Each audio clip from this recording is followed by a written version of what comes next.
친구들 안녕하세요. 그림책 읽는 여우콩이에요. 친구들은 도시를 좋아하나요? 아니면 시골을 더 좋아하나요? 오늘은 스위스의 알프스를 그리워하면서 살아가는 하이디의 이야기를 들려줄 거예요. 그럼 오늘의 이야기 속으로 붕덩!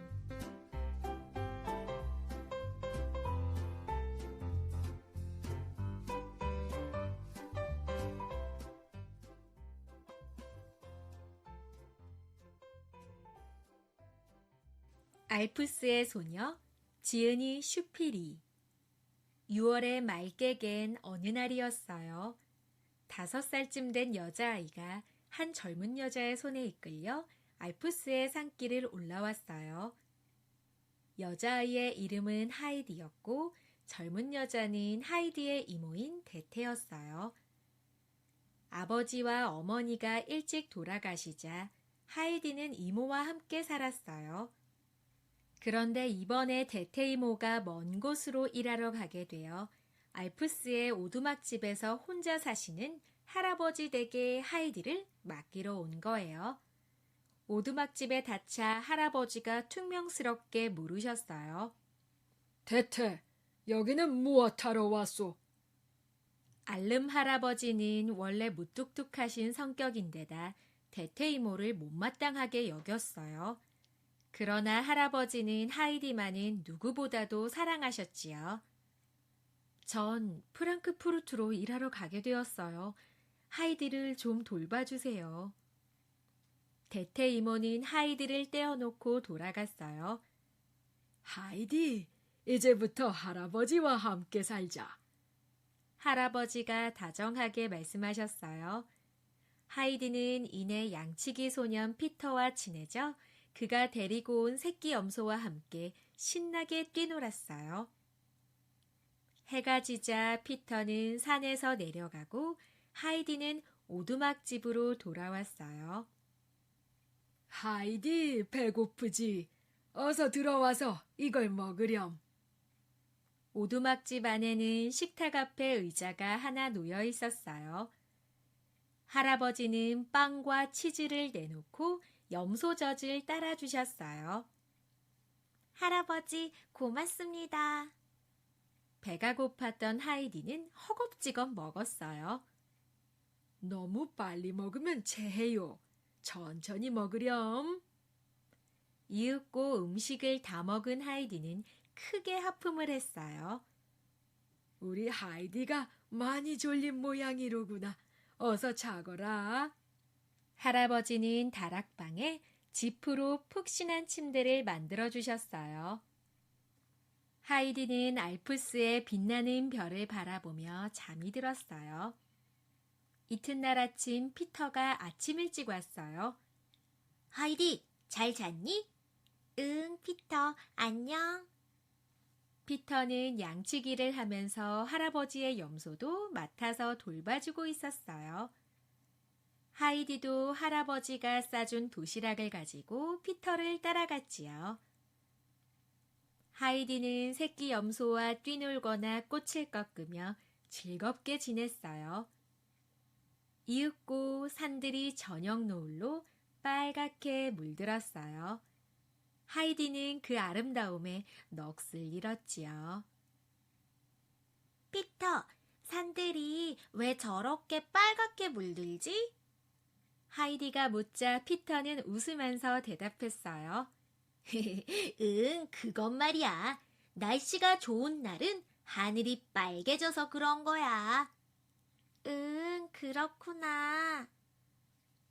아파 누워 계신 할머니가 기다리시니까 난 이제 가봐야겠어. 할머님이 편찮으셔? 나도 내일 문병 갈 테야. 정말? 고마워, 하이디. 피터는 매우 기뻐했어요. 이튿날 하이디는 앞을 잘 못 보는 피터의 할머니 병문안을 갔어요. 할머니는 몹시 반갑게 맞아주셨지요. 하이디가 오두막집으로 돌아왔을 때 화나신 할아버지 목소리가 들려왔어요. 하이디는 학교 따윈 다니지 않아도 괜찮아요. 산에서 염소와 놀거나 꽃을 따는 것이 훨씬 더 행복하오. 할아버지는 목사님에게 화를 내고 계셨어요. 하지만 공부는 반드시 해야 합니다. 그리고 교회에 다니며 하느님의 사랑도 배우지 않으면 안 됩니다. 마을에 가면 나쁜 짓을 배우게 돼요. 아이들은 자연 속에서 뛰놀며 자라는 것이 제일이요. 내 손녀의 일은 내가 알아서 할 테니 더 이상 참견하지 말아주시오. 하이디를 학교에 보내려면 산 아래 마을에 맡기지 않으면 안 돼요. 할아버지는 하이디와 헤어지기가 싫으셨던 거지요. 어느 날 갑자기 대퇴 이모가 오두막집에 찾아왔어요. 오늘은 또 무슨 일로 왔소? 할아버지가 물으셨어요. 하이디를 학교에 안 보낸다고 하셨다면서요? 아이를 바보로 만들 작정이세요? 하이디는 제가 데려가서 부잣집 아가씨의 말동무를 하며 학교에 다니도록 하겠어요. 처음에는 반대하던 할아버지도 하이디의 장래를 생각해서 마침내 승낙하셨어요. 대퇴 이모를 따라가며 하이디는 뒤를 돌아보고 울었어요. 할아버지도 하이디와 헤어지는 것이 몹시 가슴 아팠지요. 대퇴 이모는 거짓말을 하여 우는 하이디를 달랬어요. 하이디, 프랑크푸르트에 가서 선물만 사가지고 금방 돌아올 거야. 하이디는 울음을 그치고 기차를 탔어요. 이윽고 하이디와 대퇴 이모는 프랑크푸르트에 도착했어요. 대퇴 이모가 하이디를 데리고 간 곳은 제제만이란 사람의 집이었지요. 그 집에는 클라라라는 휠체어를 탄 소녀가 있었어요. 클라라는 몸이 불편하여 휠체어를 타고 다니기 때문에 친구와 뛰놀지도 못했어요. 그런데다가 어머니는 일찍 돌아가시고 아버지는 사업 관계로 여행을 다니는 일이 많아서 로텐마이어 아주머니와 쓸쓸히 지내고 있었지요. 하이디는 명랑하게 인사했어요. 안녕하세요. 저는 하이디예요. 로텐마이어는 하이디의 초라한 모습을 훑어보더니 눈살을 찌푸리며 투명스럽게 말했어요. 무슨 옷차림이 그러냐? 천하기도 하지. 그래, 넌 몇 학년이니? 전 학교에 안 다녀요. 하이디는 기가 죽어 작은 소리로 대답했어요. 어머, 그렇다면 넌 클라라의 친구가 될 수 없어. 원 이런 아이를 데리고 오다니.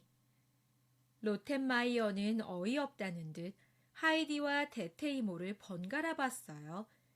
하이디도 실망했지요. 사정이 이렇게 되면 선물을 가지고 돌아갈 수 없게 될지도 모르기 때문이지요. 전 알프스로 돌아가겠어요. 하이디가 말하자 갑자기 클라라가 울음을 터뜨렸어요. 싫어, 싫어. 그럼 난 또 친구도 없이 혼자 지내야 되잖아. 클라라가 떼를 쓰자 로텐마이어도 하는 수 없이 하이디를 그대로 두기로 했어요. 그날부터 하이디는 클라라와 살게 되었어요. 그날 저녁 하이디는 너무나도 훌륭한 저녁 식사에 놀랐어요. 이 흰빵을 피터 할머니에게 선물로 갖고 가도 될까요? 하이디가 하인에게 물었어요. 그러면요, 되고 말고요. 그건 하이디 아가씨의 빵인걸요. 하이디는 좋아서 빵을 호주머니에 넣었어요. 하이디의 행동을 본 로텐마이어는 벌컥 화를 냈어요. 무슨 짓이야? 이런 버릇없는 아이가 있나? 그리고 빵을 빼앗아 쓰레기통에 넣어버렸어요. 그 후로 하이디는 날마다 로텐마이어의 꾸지람을 들으며 살았어요. 하이디는 할아버지와 알프스의 아름다운 산들이 그리워서 밤마다 혼자 울었어요. 그러던 어느 날 클라라의 할머니가 먼 곳에서 오셨어요. 네가 하이디냐? 정말 귀엽게 생겼구나. 클라라의 할머니는 하이디를 몹시 마음에 들어 하셨어요. 할머니는 그림책을 선물로 주고 글도 가르쳐 주셨어요. 할머니, 고맙습니다. 오냐, 하이디, 열심히 공부해야 한다. 그림책을 보면서 하이디는 금방 글씨를 익혔어요.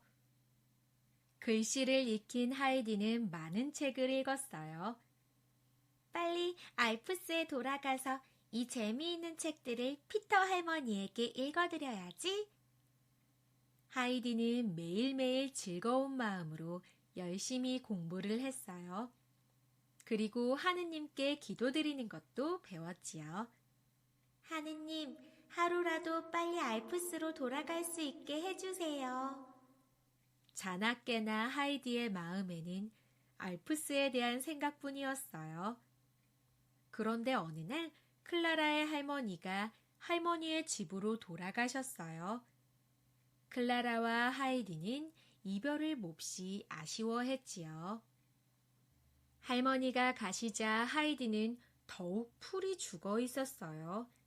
식사도 제대로 하지 않고 멍한 상태가 계속되었지요. 걱정이 된 클라라가 물었어요. 하이디, 너 왜 그래? 무슨 일이야? 그러나 하이디는 대답도 하지 않고 우울한 나날을 보냈어요. 어느 날 밤 12시가 지나서였어요.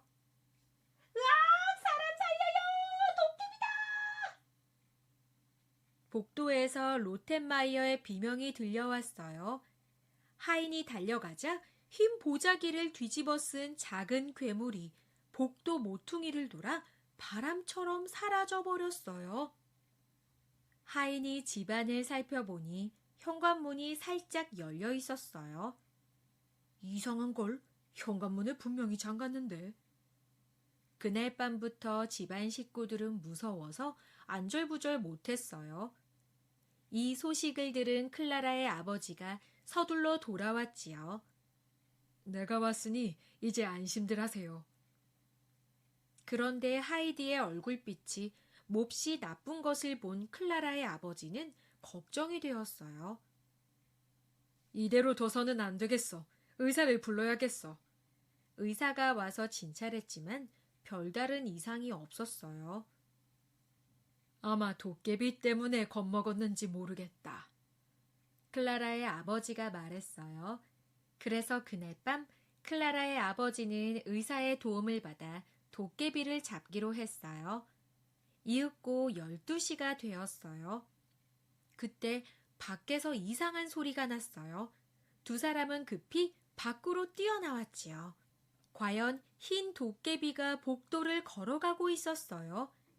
살금살금 다가가 도깨비를 붙잡은 클라라의 아버지는 깜짝 놀랐어요. 아니, 넌 하이디 아니냐? 하이디는 흰 침대 호디부를 뒤집어 쓰고 매일 밤 꿈속에서 복도를 헤매고 있었던 거예요. 클라라의 아버지가 하이디 몸을 흔들었지만 하이디는 눈을 멍하니 뜬 채 아무것도 기억하지 못했어요. 알프스로 돌아가고 싶은 생각이 쌓이고 쌓여서 생긴 마음의 병입니다. 이것이 몽유병이지요. 의사가 말했어요. 그래요? 그러면 내일 당장 알프스로 데려다 주어야겠군요. 클라라의 아버지가 선뜻 승낙하셨어요. 그 말을 듣고 하이디는 뛸 듯이 기뻐했어요. 아저씨, 정말 고맙습니다. 이튿날 아침 클라라는 하이디와 헤어지기 싫어서 울었어요. 하이디가 알프스로 가면 싫어요. 난 심심해서 어떻게 해요? 아버지가 클라라를 달랬어요. 하이디가 건강해지면 곧 다시 오도록 할 테니 울지 마. 하이디도 클라라와 헤어지는 것은 아쉬웠지만 클라라의 아버지와 함께 기차에 오르자 곧 기분이 좋아졌어요. 마침내 알프스에 도착했어요.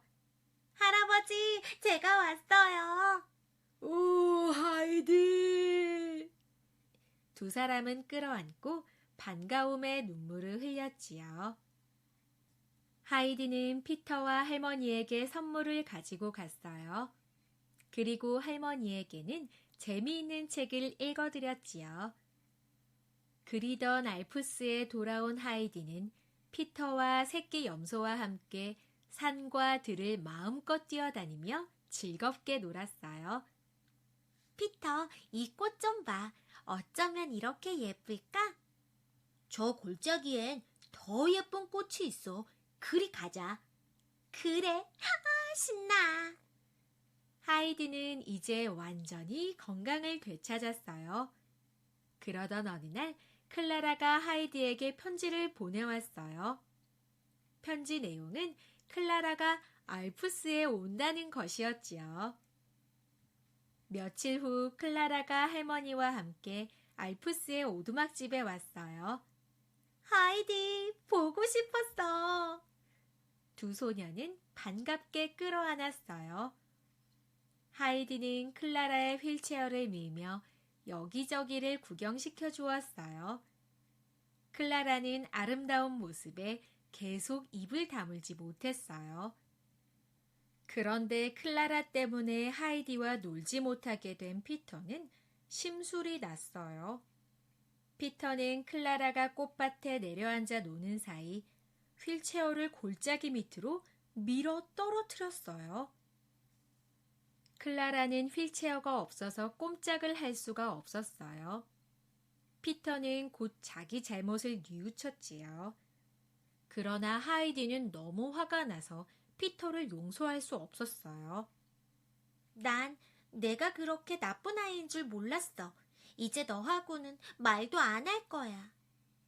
그러자 클라라의 할머니가 말했어요. 하느님께서 휠체어에만 의존하지 말고 클라라 혼자서 걸어보라고 하시는 건지도 몰라. 그 후로 하이디와 피터는 클라라의 손을 잡고 걷는 연습을 도와주었어요. 처음에는 몹시 힘들었지만 클라라는 차츰 잘 걷게 되었어요. 어느 날 클라라의 아버지가 연락도 없이 찾아오셨어요. 클라라는 피터와 하이디의 손을 뿌리치고 달려가서 아버지 품에 안겼어요. 아니, 클라라, 내가 달릴 수 있다니? 클라라의 아버지는 놀라움으로 그 자리에 우뚝 서버렸어요. 네, 아빠. 전 이제 혼자 걸을 수 있어요.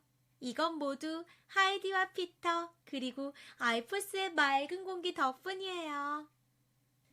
클라라의 아버지는 기쁨의 눈물을 흘리며 진심으로 하느님께 감사의 기도를 드렸어요.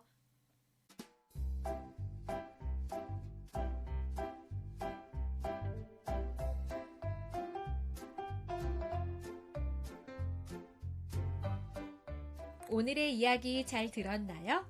우리 친구들 그리고 친구들의 부모님과 조부모님의 고향은 어디인지 알고 있나요?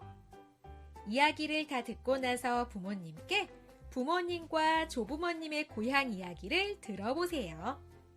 어른들의 추억 여행을 떠나보면 매우 즐거울 것 같아요. 그럼 여우콩은 이만 안녕!